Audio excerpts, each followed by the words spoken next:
Hi guys, my new vlog Pravin Vegada. ત્રીજો દિવસ છે અને હવે સવારે ઉઠ્યો છું, નાસ્તો કરવા જાઉં છું. જુઓ તમે બધા લોકો ઊભા છે.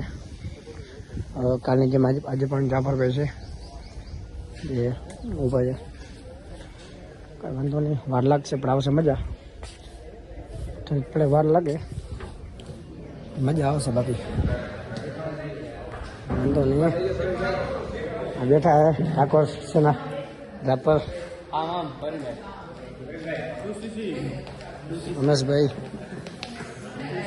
રાપર ની ટીમ છે. रापर ना તમારો સીન લ્યો તો રાહુલભાઈ કેવી રીતના તમારો સીન લ્યો તો આવડી ગયું વાહ આવડી ગયું. आज सवार आपसे मजा કરો સરપ્રાઈઝ કરો. उमेश भाई मैनेजर से बैठा है. ડન જો જાય છે જમવા માટે.